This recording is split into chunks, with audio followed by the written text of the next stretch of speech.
주님께서 모세에게 말씀하셨다. 아론과 그의 아들들에게 그리고 온 이스라엘 자손에게 일러라. 이것은 다 주가 명하는 것이다. 이스라엘 집안에 속한 사람은 누구든지 소나 양이나 염소를 잡을 때에는 진 안에서 잡든지 진 바깥에서 잡든지 그것을 회막 어기로 가져와서 주의 성막 앞에서 주에게 제물로 바쳐야만 한다. 그렇게 하지 아니하면 그 짐승을 잡은 사람은 실제로 피를 흘린 것이므로 죄를 면하지 못한다. 그런 사람은 백성 가운데서 끊어져야 한다. 그렇기 때문에 이스라엘 자손은 들판에서 죽이려고 한 짐승을 주에게 가져와야만 한다. 그들은 그 짐승을 회막 어귀의 제사장에게로 끌고 가서 주에게 바치는 화목제물로 그 짐승을 죽여야 한다. 그러면 제사장은 그 피를 회막 어귀에서 주의 제단 쪽으로 뿌린다. 기름기는 불살라서 그 향기로 주를 기쁘게 하여야 한다. 백성은 더 이상 그들이 잡은 짐승을 순념소 귀신들에게 제물로 바치는 음행을 저질러서는 안 된다. 이것은 그들이 대대로 영원히 지켜야 할 규례이다. 너는 또 그들에게 다음과 같이 일러라. 이스라엘 집안에 속한 사람이나 그들과 함께 사는 외국 사람이 번제물이나 어떤 희생제물을 잡고자 할 때에는 그 짐승을 회막 어기로 끌고 가서 주에게 제물로 바쳐야만 한다. 그렇게 하지 않을 때에는 그런 사람은 백성에게서 끊어진다.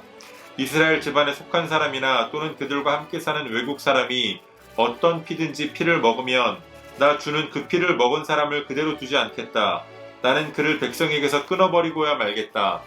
생물의 생명이 바로 그 피 속에 있기 때문이다. 피는 너희 자신의 죄를 속하는 제물로 삼아 제단에 바치라고 너희에게 준 것이다. 피가 바로 생명을 지니고 있기 때문에 죄를 속하는 것이다. 그러므로 나 주가 이스라엘 자손에게 이미 말한 바와 같이 너희 가운데 어느 누구도 피를 먹어서는 안 된다. 그뿐만 아니라 너희와 함께 살고 있는 어떤 외국 사람도 피를 먹어서는 안 된다. 이스라엘 집안에 속한 사람이나 그들과 함께 살고 있는 외국 사람이 사냥을 하여 먹어도 좋은 어떤 짐승이나 새를 잡았을 때에는 그 피를 땅으로 쏟고 흙으로 덮어야 한다. 피는 곧 모든 생물의 생명이기 때문이다. 그렇기 때문에 나는 이스라엘 자손에게 너희는 어떤 생물의 피도 먹지 말라고 한 것이다. 피는 곧 그 생물의 생명이니 누구든지 피를 먹으면 나의 백성에게서 끊어진다. 저절로 죽었거나 야수에게 물려 찢겨 죽은 것을 먹은 사람은 본토 사람이든지 외국 사람이든지 자기 옷을 빨아야 하고 물로 목욕을 하여야 한다. 그 부정한 상태는 저녁까지 계속되다가 저녁이 지나면 깨끗해진다. 그러나 그가 옷을 빨지도 않고 목욕을 하지도 않으면 그는 죗값을 치러야 한다. 아멘. 3월 31일 목요일 오늘의 매일 성경 본문 말씀은 레위기 17장 1절로 16절까지의 말씀입니다. 오늘 본문 말씀의 목적, 그 중심 구절은 바로 11절입니다. 생물의 생명이 피 속에 있으며 피는 우리의 죄를 속하는 제물입니다. 피는 생명을 지니고 있기 때문에 피로 죄를 속할 수 있습니다. 제가 군대에 있을 때에 그 전시 응급처치 훈련을 받으면서 병사들끼리 서로 정맥주사를 놓는 훈련을 받았습니다. 바늘을 꽂고 수액을 연결할 때까지 혈관을 세게 눌러야 피가 새지 않는데 상대 병사가 아프지 않을까 싶어서 좀 약하게 눌렀더니 피가 몇 방울 새어나왔습니다.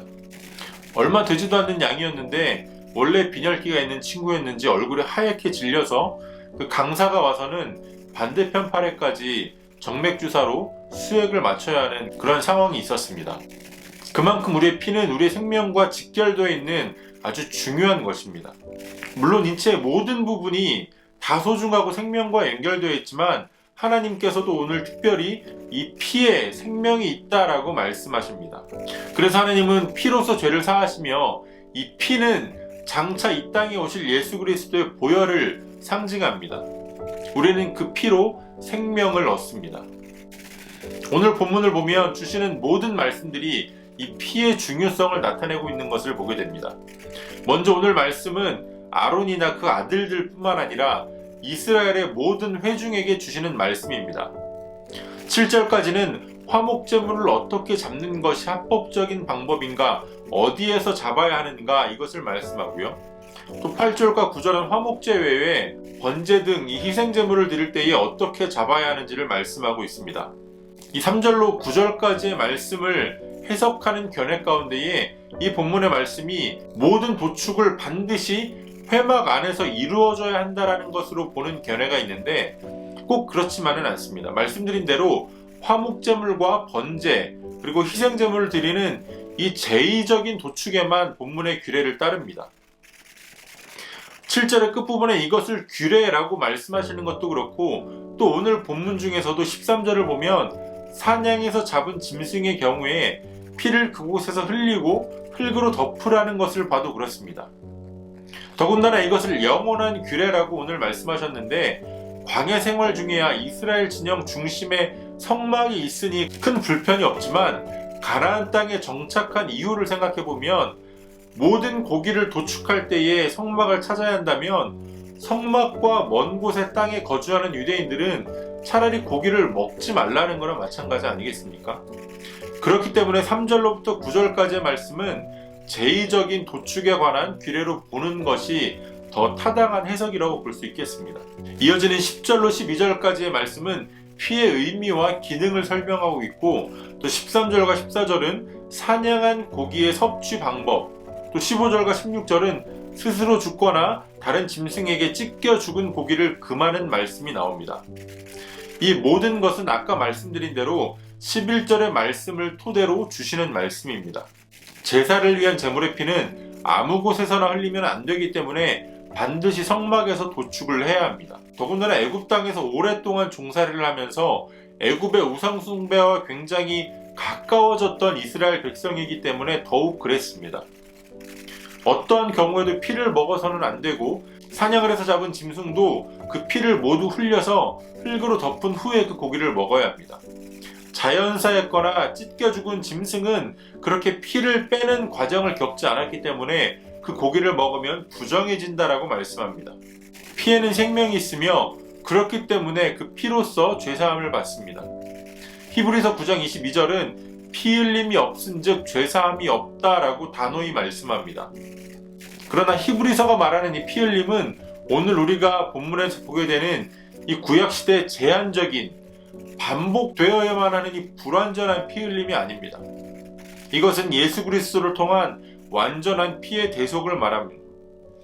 이것은 예수 그리스도를 통한 완전한 피의 대속을 의미하는 겁니다. 오늘 우리는 예수 그리스도의 피를 마심으로써 그 대속 사역을 기념하며 주님과 연합하고 동행하는 삶을 살아갑니다. 우리가 유대인보다 나아서가 아니라 예수님의 대속 사역이 완전하기 때문입니다. 그래서 오늘 본문 가운데 하나님은 피를 먹은 자들에 대해서 하나님께서 그들을 그냥 두시지 않겠다, 반드시 그들을 이스라엘 백성 가운데서 끊어내 버리겠다라고 말씀합니다. 그러나 로마서 8장 39절은 뭐라고 말씀하고 있나요? 높음이나 깊음이나 다른 아무 피조물이라도 우리를 우리 주 그리스도 예수 안에 있는 하나님의 사랑에서 끊을 수 없으리라 말씀합니다. 이것이 바로 완전한 대속 사역의 결과입니다.